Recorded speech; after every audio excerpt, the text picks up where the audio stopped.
welcome to a special spin-off episode of SitDown. This is a special series that we're starting of particular topics. The first topic today is going to be mental health. We have an array of guests with us today to have this discussion. And we're going to start off with our first guest, which is... Hi guys, my name's Comfort. I work as an educational mental health practitioner where I give therapy in schools. Amazing. Hi, my name's Fury. I'm a first year PhD student and I specialise looking into physical activity, exercise and mental health. Hey there. Hey. Just go, we'll cut it. Hey there guys, my name's Tobias. I'm a head coach in a high school in the United States of America, but I'm currently working in the NHS doing PP admin for the vulnerable. Amazing. So, today's topic on mental health, we're going to specify it a little bit. It's going to be about the stigma that stands within the black community when it comes to mental health. And I guess the direction I'm trying to head in today is, to have like some sort of conclusion as to how we can, overcome this stigma that is mental health in our black communities. So, where do we start?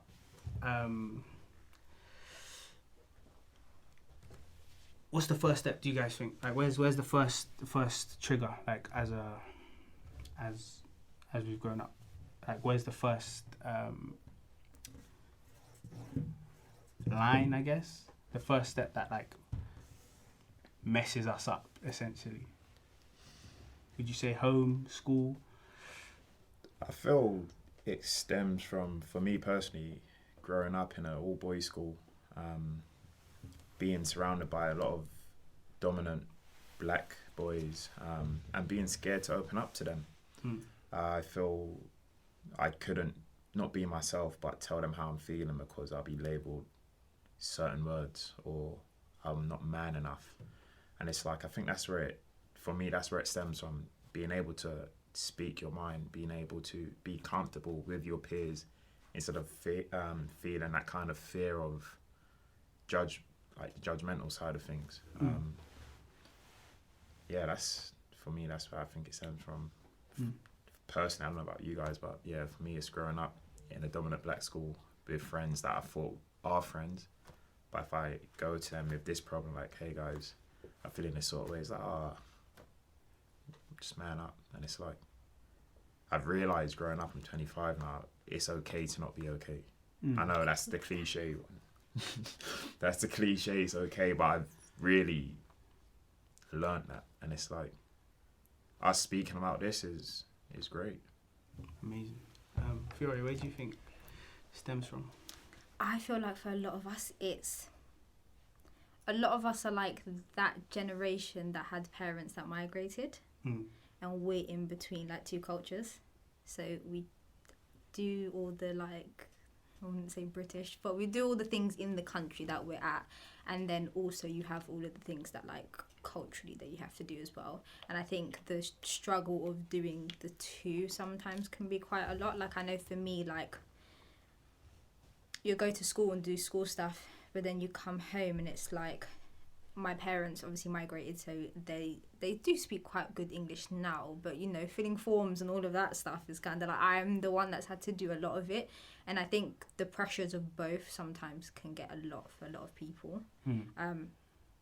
And then it's hard to kind of open up and speak about it, because how do you sit there and say to someone, I'm struggling, when they've just left their country because of war, or they've just had to cross the sea and lose friends and family and all sorts. Do you get what I mean? It's like, how do you have that conversation with people who have gone through all of that? And then also, how do you articulate it as well? I feel like a lot of us who are in the 25 to 30 kind of age group, I think that's a lot of where the issues kind of like stem from. Yeah, I agree actually. Yeah, I get that from like both perspectives actually. I think the migration, for our parents migrating to here and having children, and then there's the whole like difference in genders as well. So like, I've grown up in a household where I am the only girl amongst like a bunch of Nigerian boys, And typically the Nigerian culture is quite a patriarchal society. So it's expected that the boys are, they're men. And the girl is meant to be the, like the home figure who provides in terms of being at home, cooking and cleaning. And I mean, like growing up, just like, yes, you have to do that. But also whilst doing that, you have to be on top of your studies. You have to be the best of the best, because not only are you, our girl, you are also black as well. So it's a case of I have to strive to be, everything that my parents want me to be. But what about what I want to be, and how can I do that when there's so much of their pressures on me? And in addition, like society's expectations of me. So how do I do everything that I'm expected to do? Yeah. And the idea that, like, your parents, obviously, like, a lot of our parents didn't get the chance to do education, didn't get the chance to do certain things. So then it's full force on you that you must do X, Y, and Z because they weren't able to do it. And I think that's a pressure that genuinely gets to so many people, because if you don't reach their expectations, culturally they're a failure as parents, culturally you're a failure, and then you also just feel like a failure in general. I happen to just like academia. But that's not the same for everybody. And I know a lot of people who were forced to go into uni because as like the parents were just like, we didn't do it, like you have to do it, it's like the only way. And yeah, the idea of like feeling like a failure to your parents, I feel like so many people feel that, and I feel like it really causes a lot of like turmoil inside you. And then the idea of like you don't know who you are, because you're who you want your parents want you to be, right? Not who you are as a person.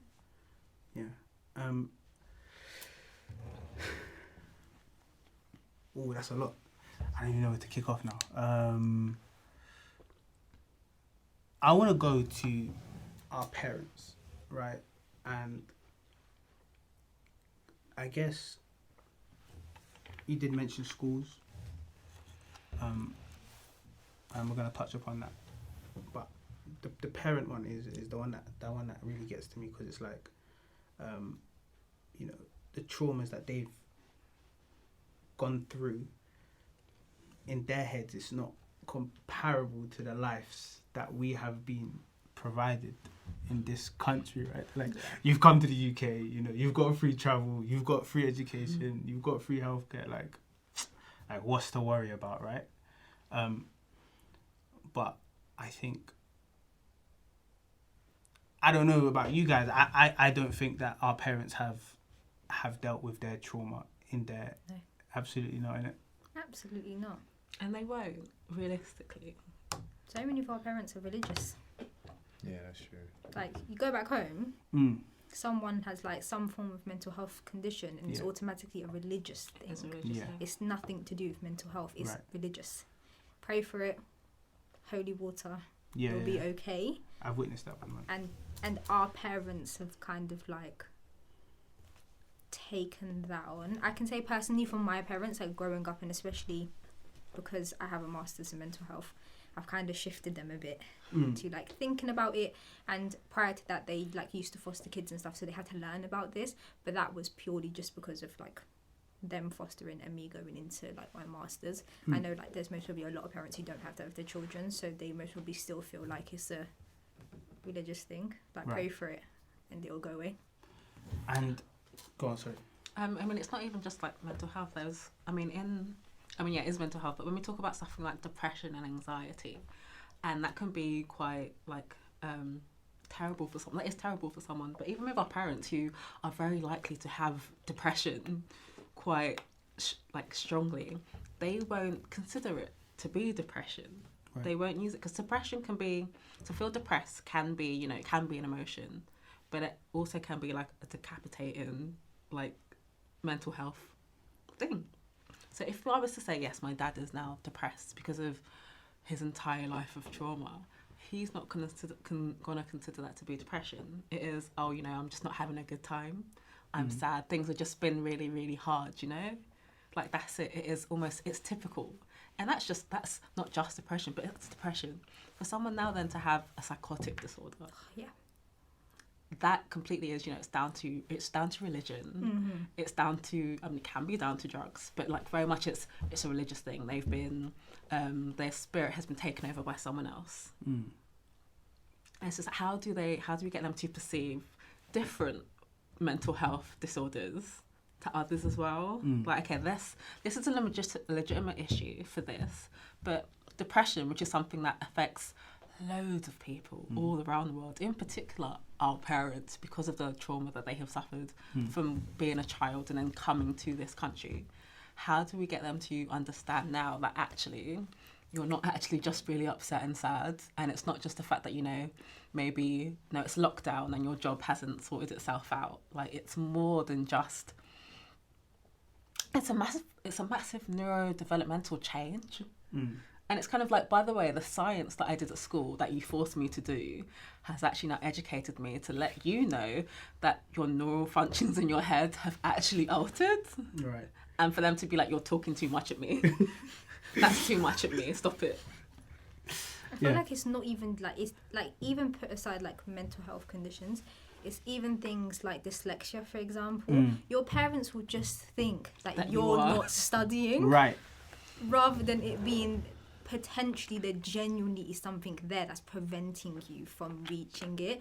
It's genuinely like, it's like, it is mental health, but I think it's just in general, I guess, like, here we have labels for stuff, and here we have an understanding of things. Like, if a child is struggling in school, there are teachers sometimes or people there who like help, but back home I feel like there's no labels, there's no nothing. It's just kind of either like you work hard or you don't work hard. Like, there seems to be work hard, don't work hard. There's no like middle ground for like why. Yeah. But it's really interesting because, I mean, there are definitely dyslexic kids like at home and like autistic kids at home.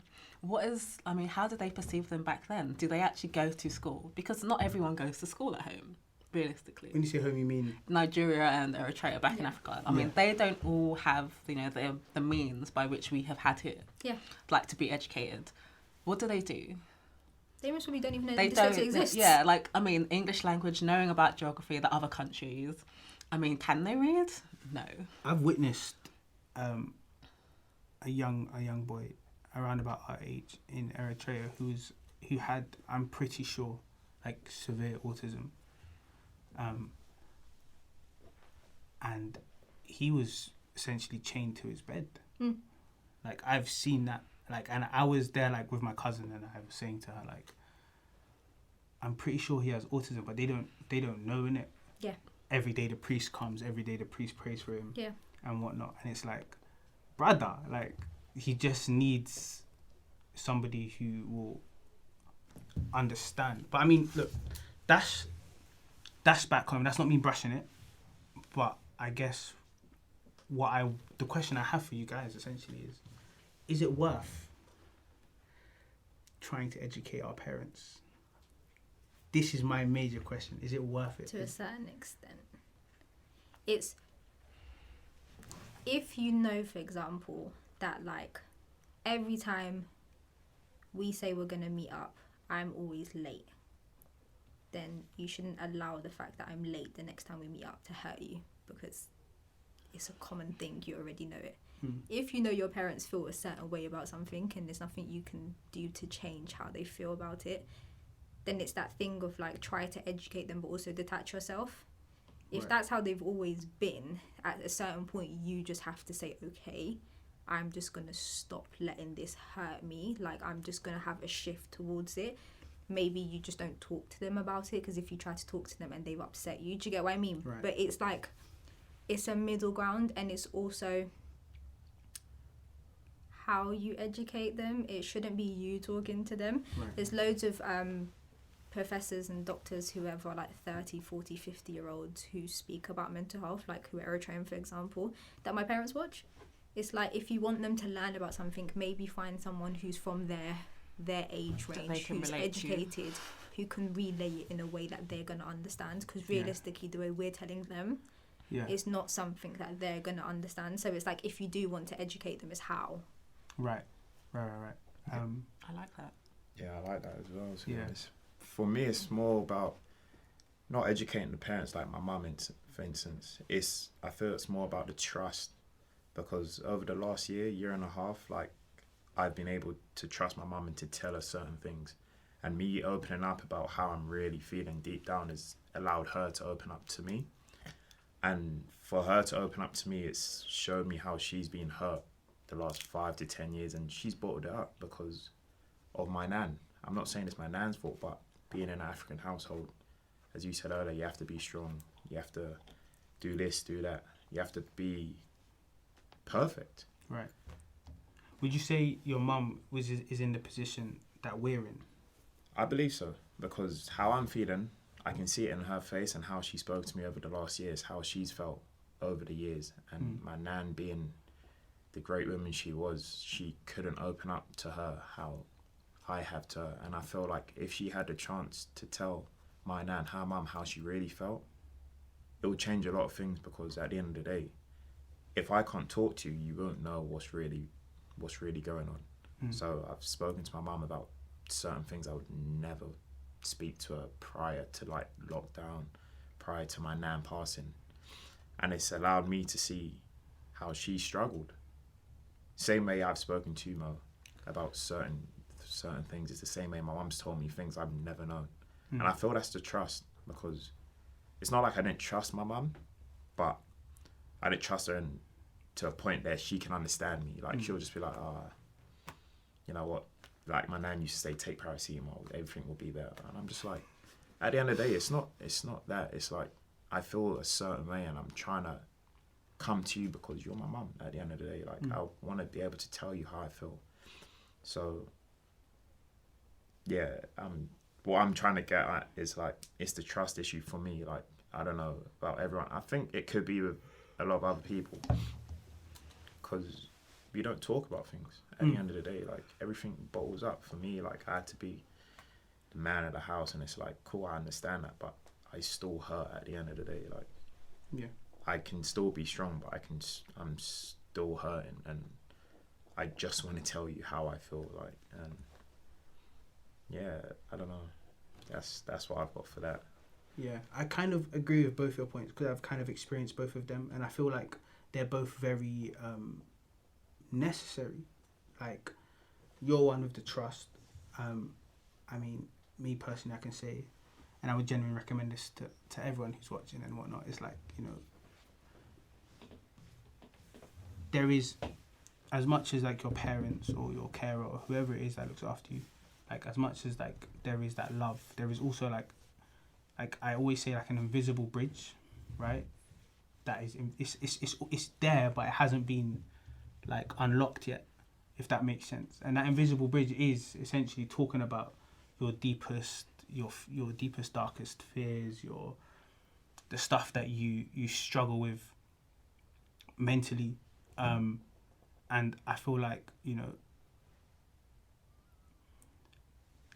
it's important to touch upon that, to get that trust. But at the same time, it's also important, you know, to detach yourself to a certain extent, because there's a certain level where you can say all these things, right? And agree with me or not, but, you know, when you want to hear something from your parent, like, you want to hear something that's, like, reassuring, right? Yeah. Like, you want to hear, like, it's gonna be okay, or some sort of advice that is gonna be, you know, life changing. I don't know, like. Yeah. But they may not have it within them to get to that point. Like, I remember there was one time at uni, and I was like, it was like third year dissertation. You already know, man, how I'm terrible at, like, in academics, like uni studying, all that stuff. I'm terrible. And I've put myself in this position now where I've got a dissertation. It's during a week. It's 5,000 words. I've written maybe 200. Oh wow. Yeah. I'm techie with it, bro. Listen, I called Sargs actually on the last day, I remember, and my whole body was hurting, was aching, and I said, bro, my body's hurting, my body's aching. And he's like, it's shock. Your body's going through shock. Like, I'm typing every letter I type, my fingers are tingling. Like, but I didn't even finish it. I didn't finish my disso. Like I got 56%, and I didn't finish it, which pisses me off because I know if I finished it, I would have. Whoa! You even got a percentage without finishing? Yeah. I submitted. That's a pass grade. I got the words, but like the abstract wasn't done, and the last bit wasn't done, like the references. I didn't finish with the references. I got 60 or 59%, and I had like. Worked your arse off, innit? I'm sorry. I'm sorry. Let me actually just. I can't lie, my dissertation supervisor, I got the gift of the gab. Okay, yeah, I had the. Man done the tang thing. But the point is that like when I was going through that thing, I called my mum up, and I remember I don't know if anybody knows Coventry. There's a bridge outside the library, innit? And I was underneath the bridge. It has all these colourful lights and that, and it's the opposite of what I was feeling. I was just feeling like dark. So I'm looking at this thing. I'm calling mum, like mum, like, and she could hear like I was ready to bawl out, like ready, and she got, and I tell her everything. I'm like, mum, I'm struggling this, like I want to drop out, I want to quit, I want to do, and then she goes, it's okay. I said, no, mum, I'm gonna need more than that. Yeah. I'm gonna need more than it's okay. It's okay is for, I crashed my bike, or I don't know, I broke my favorite mug. It's okay is that, but like I need more than it's okay. And I kid you not, there was 5 minutes of silence on the phone. 5 minutes, and I was like, and that's when I realised there's certain things that I can't bring to my mum, right? Yeah. That I may have to go and speak to somebody else who is potentially more qualified.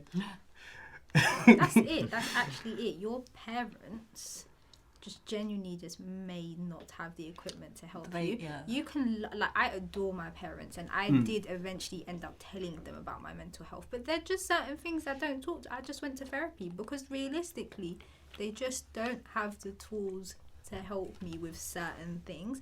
And also culturally, you got to think about it as well, is like, for example, like you saying to your mum that you want to drop out. In my head instantly I was thinking she was most probably thinking, what are people going to say? My son has dropped out. Like, what are people going to say? Like, my son has a mental health condition, or what is even mental health, and da-da-da-da-da. Even with my masters, my mum said to me, what's mental health? It's like, how do I relate to people? So it's like, it is genuinely that thing of like, you can love and trust your parents, and I do think open up to your parents. Like, I done that thing of speaking to my parents, but sometimes your parents just aren't equipped enough to help. They're not therapists. Yeah. They haven't even dealt with their own trauma. Right. And now you're asking them to somehow help you with something that they've never done before. Like, my parents don't know uni. It was me who said to them, like when my little brother's gone to uni now, it's me who's like, yeah, man, this is what it's like. Like, yeah, like, da-da-da-da. Yeah. But in their head, it's just like, graduate. Like, I've been quite lucky that my parents kind of went through it with me, so they've been quite nice about it. But we're asking our parents to do something that they've never done for themselves, and it's like we're asking them to do something that realistically you go to therapists for. Like, you go to people who are educated in the field. So it's like you're putting that pressure on your parents, and I don't want to say pressure because your parents are there to help. They're always there, but sometimes it is that thing of taking a step back and being like, I can open up and tell you I suffer from depression, but I shouldn't expect you to tell me how to deal with it. I should expect you to tell me go to a therapist and help me go to a therapist, but I shouldn't sit and wait for you as my parent to somehow tell me this is what you need to do in order to cope, if that makes sense.